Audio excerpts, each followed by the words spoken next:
Hello, everyone, and welcome to step one of our walk cycle.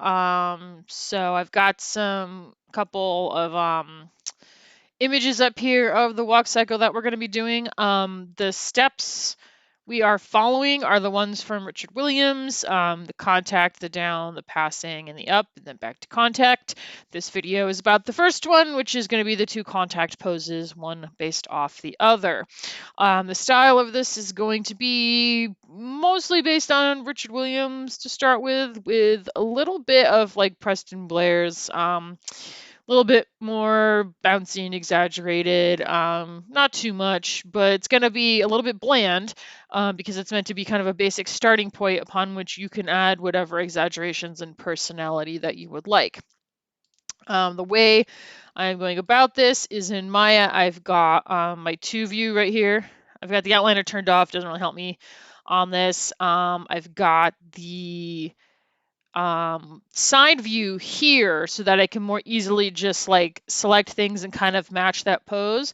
But then I have a perspective view over here so that I can actually see what it actually looks like. Because this is, there's an effect on here where it looks a little bit wrong because there's no third dimension, and so when the 2 feet are visible, it doesn't work. We need our channel box open because we need to be able to make alterations to things sometimes without pulling them in here. I am also going to open up my graph editor. And I've got it off to the side on my other monitor. I will pull it over when I actually do something. One last bit of prep. I'm going into Windows Setting Preferences, and under Animation, I'm actually going to set my default tangent weight, nope, my default tangents to, just kidding. Oh, stepped. There we go. So it only applies to out tangents. But we're going to set it to stepped because in order to like start with our 4 poses, we need to just go pose, pose, pose, pose. Because we're gonna need to, I also need to, sorry, I just need to undock this a little bit because otherwise I can't see this because I need to bring this up a bunch so I can talk about it. I did reverse it. The reverse is available because we were walking in this direction and I just don't do well with reversing things. And I'm probably going to I might do this step first. That's just usually how well, no, I'll try and stick with this step first. All right, so I'll be bringing this up a lot for us to take a look at. And all right, so let's get going. All right, so the things to note about the contact pose are it is where the feet contact the ground. So the heel and the heel only is going to be contacting the ground in front, and the back leg is going to be kind of up on a toe. And then the arms are not at their widest. That happens at a different point, but they are fairly wide apart. It's a very obvious pose. You're going to be able to tell a lot about the character from the pose that it's taking. Now, unlike what I usually do in class, we are going to start on frame 1 because we are going to make this into a sort of perfect looping cycle. And the other thing we're going to do is we're going to leave this at 24 frames long. There is a point at which we're going to take a copy of this first pose, this first contact pose, and make it frame 25. We will not see frame 25, but that will allow us to cycle through so that 24 leads into 25, which is the same as frame 1. And we'll talk about that more when we get to that point. The other contact pose, which will be the inversion of the first one, will be at frame 13. We will not be able to copy and paste, so you're going to have to get out a little bit of a notebook and write some things down. It is unfortunate. It is also how it will work. Okay, so let's get started. So one of the things I'm going to do also, I'm going to be pausing a bunch eventually to, get through some things a little bit without you watching me, move them. But I do also want to point out some of the things that happen. For example, if I just go to, we're going to not use the root control. If I go to just spread the feet out, right, as you do, you can see the feet lift off the ground, right? One of the first things we always have to do is grab the hip control and move it down.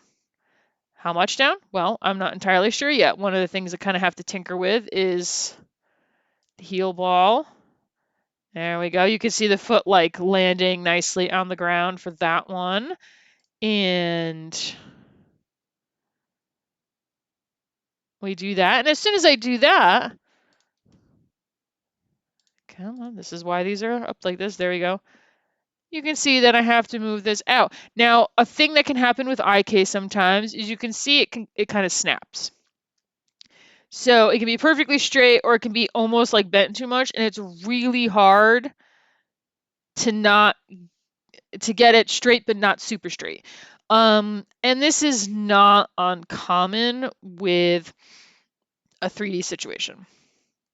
All right.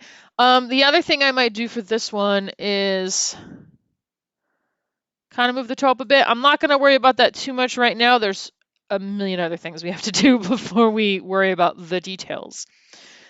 And oh my goodness, there we go. We want to be at frame 1 for this. Thankfully, there's no keys yet, so we don't have to worry about moving. Then, of course, we have to think about things that you're not necessarily going to see from this view too much, which is if we're about to be landing on this foot, we have a hip situation to think about. And so that's going to be that hip there, but also swing it around this way a little bit. I mean, we could swing it around a lot if we'd like, depending on what we're going to do. I could swing that a little bit. I could swing the whole thing. One of the things to keep in mind is, again, every time we move the back, you can see that the legs are now bent a little bit differently. So that's why we don't spend a lot of time on those, really hemming and hawing over those first steps. Another thing I have to keep in mind as I'm working in the perspective view is how far apart the feet are, depending on the type of walk cycle. Now, I'm probably going to just keep these in line for now. But that is something to keep in mind. I can also think about these pole vectors, which might just wiggle back and forth a little bit. So if my hips are swung around in a particular fashion, then maybe some parts of the back are. And then by the time it gets up to the arms, right, we've got a bit of a twist in the back. Right? So, and actually by the time I get up to the shoulders, there should be at least a little bit of a swing in the shoulder. Again, we might dial this back a little bit. Also, much easier to do from the perspective view is to get the arms down.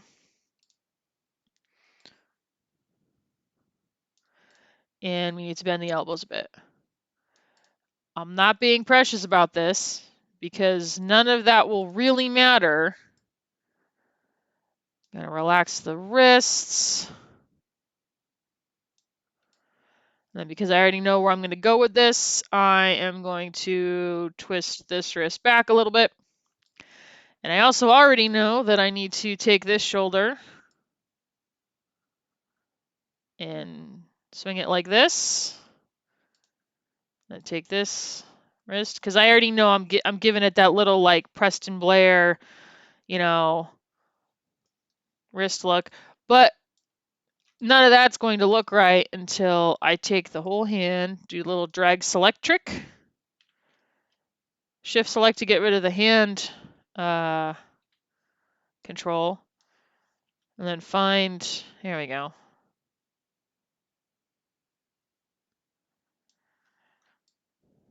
Put that hand into a fist. So however my character is going to be, not that much.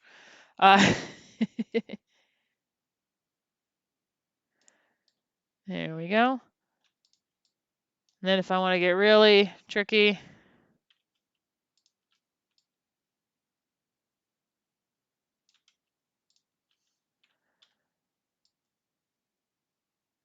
curl the hand in a little bit better. Make sure no matter what you're doing, if you're looking at these two hands and you're like, oh, I can just copy that from one place. Nope. We can copy keys from one part of the same control to another part on the timeline of the same control we cannot very well, anyways, copy keys from this hand to that hand. There's too many things that get reversed, and we're not quite in ways that we're not thinking would get reversed. There's a lot of things that happen. But I will tell you, I know the temptation is there. These 2 feet are the same. They're not the same. So you're better off just, eyeballing it for now. They'd also be maybe potentially a little bit different anyways, right? So it can also, frankly speaking, it's annoying, but it can also help us avoid things being, quite so, what's the word I'm looking for? Like just egregiously equal. And let's see, what else do I want to put into this? So I'm swinging my arms around as I'm, trying to think of how this would work. And I remember my shoulder blades, which I'm going to have both to rotate the shoulder forwards and backwards a little bit. But I think also this shoulder is going to pull up a little, because that's one thing I haven't done yet. So I have all this like twisting and turning. I have a little bit of a tilt in the hip, but not a lot of one. And I need to start thinking about those other directions. I also need to start thinking about, well, if I'm about to land on this foot, I need to move myself over in this direction. I'm about to land on this foot. I'm not quite there. When I land, I better be over this foot. So I move myself over a little bit. And again, I think I already twisted that a little. But when I'm looking at the rest of this, if contrapposto stance, if that is going in this direction, then these are going in this direction. Right? So there's a lot of stuff that we don't see in here. No matter what we're using for our example, I mean, this is way simplified. There's just a lot of stuff that we're not going to see. There's also one thing we can see in here is how the character's leaning. So as I'm thinking, okay, we're definitely leaning to this side a little bit, and I definitely need to kind of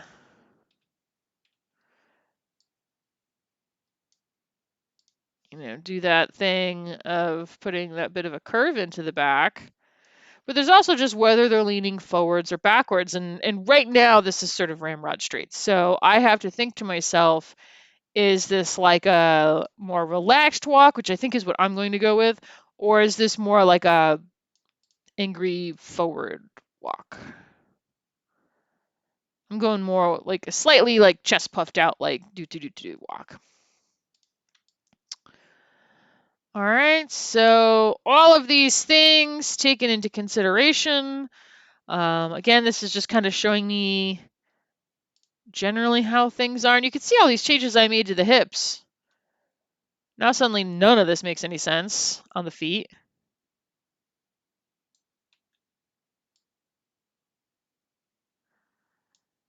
Kind of pushing off a little bit there, a little bit more.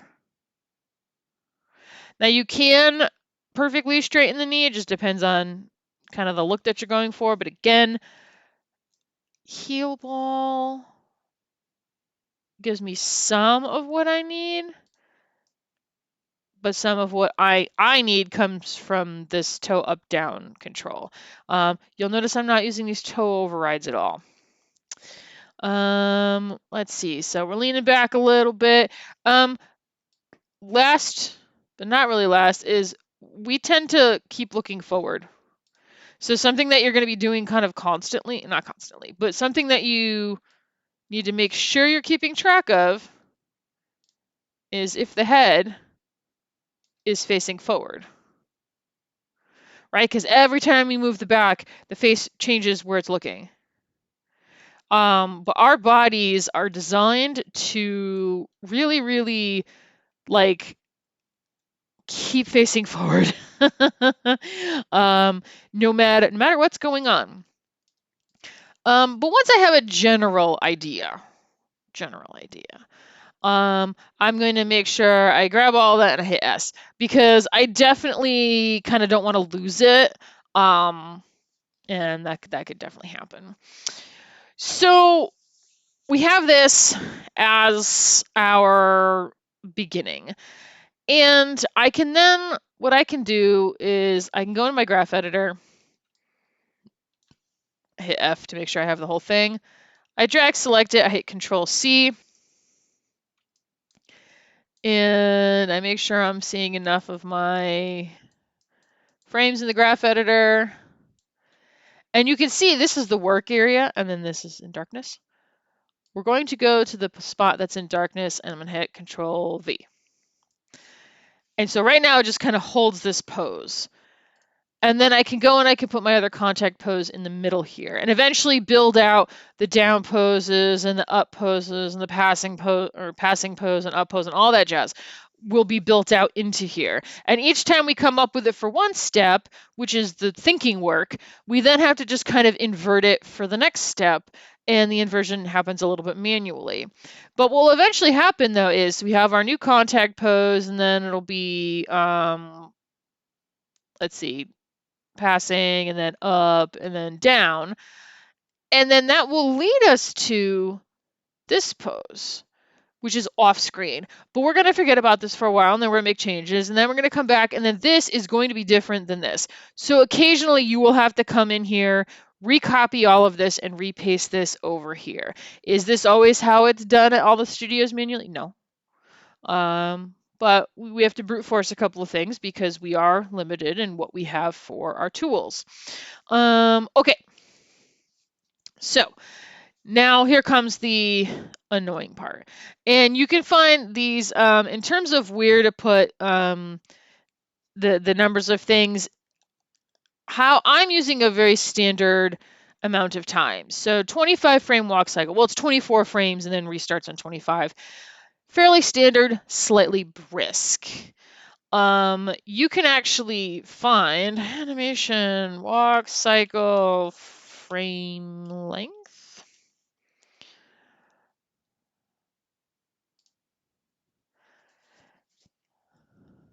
Let's see if there's any. Yep. So here's, well, it's too blurry. But here's a 17 frame one. So this is gonna be pretty fast. You're gonna go step before a single second is up. You can find other examples, other timing. Richard Williams has a whole bunch of these of all different lengths somewhere. 13. Okay. Yeah, so he's got a really quick one for 9 frames, 13 frames, 17 frames, which is longer than what we're doing, right? And he's got sort of a breakdown of where the steps are. So how long you make this is a little bit up to you. It's a little bit up to you how fast this is going to go. The key is that you're consistent. So if I'm doing a 24 frame walk cycle, that means my other contact is on 13, and very probably my passing pose is on 7 and 19, right? There's these patterns here. We can shift it over a little bit if we need to, right? But this is how these things are typically broken down. So I'm going to go to frame 13, and now I have to think about how to reverse it. And as I've said before, it's a little bit annoying.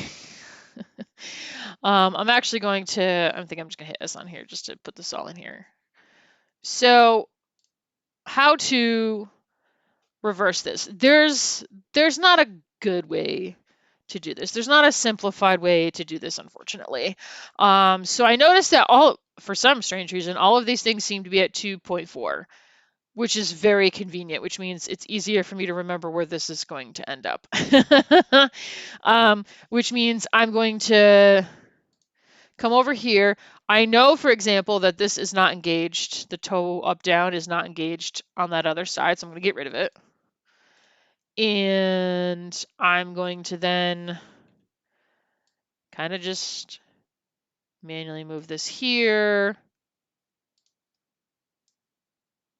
and bring that down there. And we might be thinking, well, gee, why is it not reaching? Because the hips.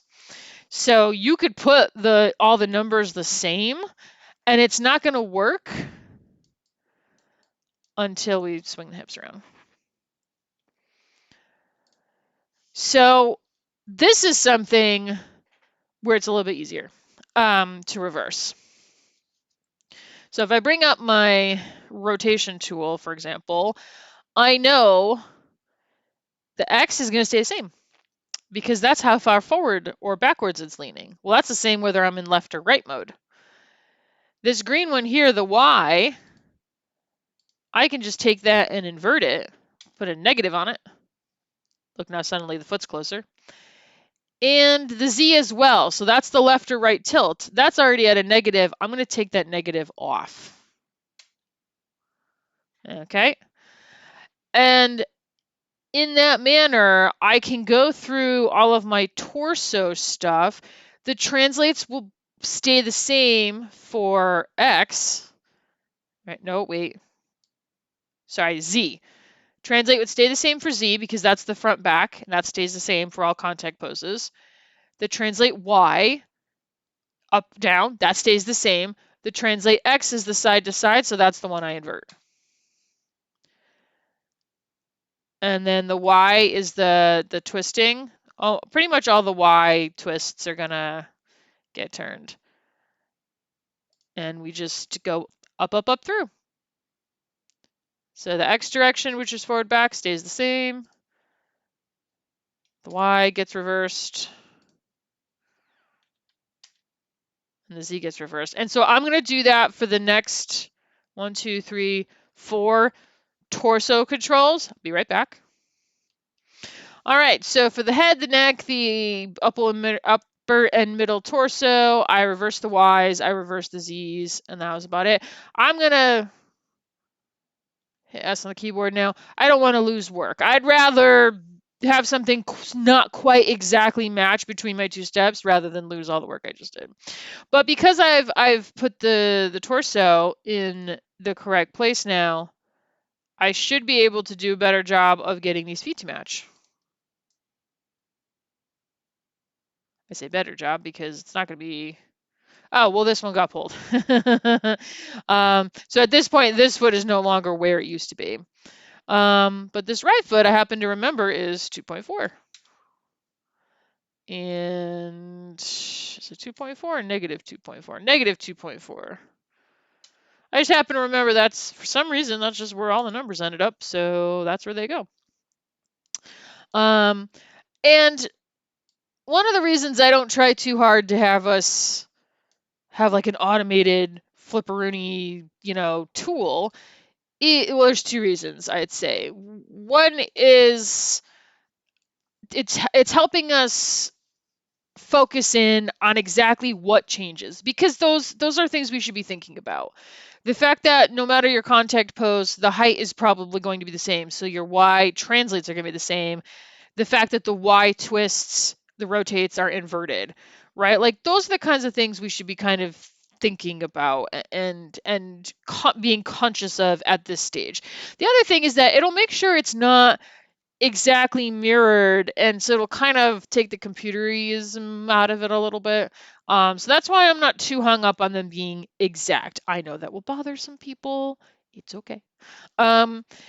But that's kind of how we reverse things. The feet, some things are exact reversals, other things are completely different.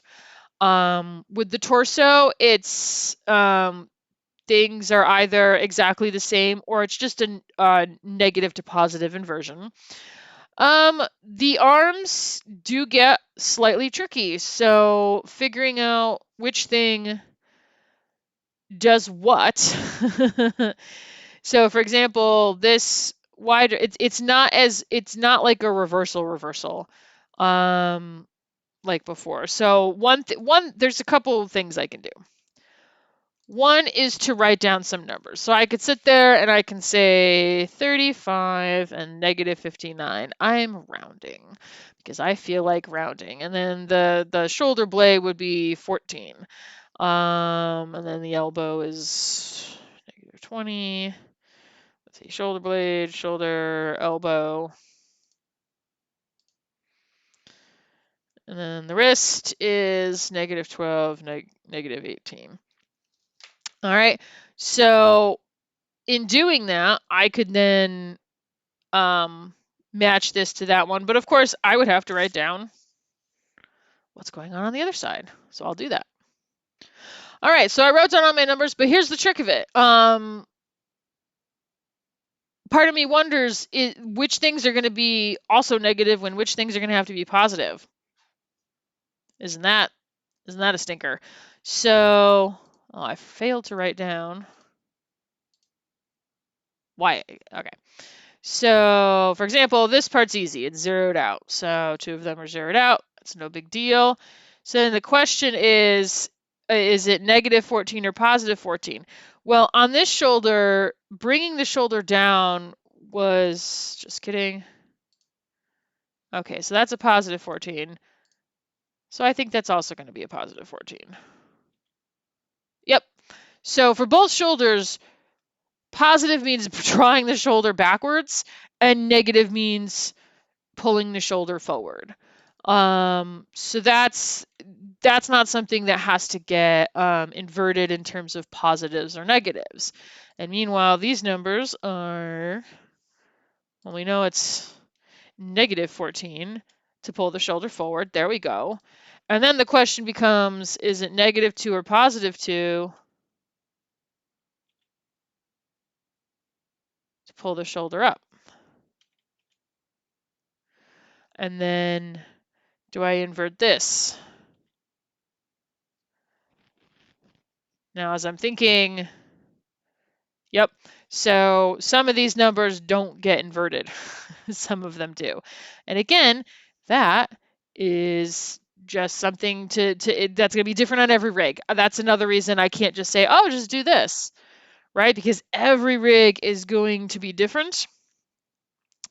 So let's see. We can do 35 here. Yep, that's correct. Negative 59. I believe the big number right there is bringing the arms down. So again, stuff that's the same on both sides of the rig, like your arms coming from the T-pose down, that's nothing has to get inverted. That's just the same thing. So the numbers I'm changing are just that I'm changing numbers. There we go. Negative. Beautiful.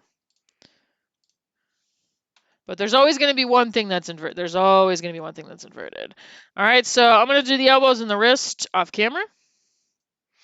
All right, so I did the elbow and wrist off camera, and I did a S across the whole thing. And I'm looking around going, is there anything else I needed to change? And there's a little bit of a wibble I'm not doing on the knees. But what I want to look at now is just how these two compare in this view first. So I'm going to look in that view. And I believe because, let me make sure we're all stepped keyframes. We are all stepped keyframes. So it's all stepped keyframes, which means I don't need to go back to the beginning. I can just do this.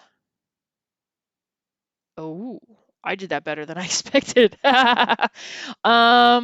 Check it out. So, the feet do shift a tiny bit, right? The one is down a little bit more than the other. You can see that's bent a little bit. If you look really closely, it's slightly different. My response to that, if you're ever looking at it going, oh, but it's not the same, my response to that is, who cares?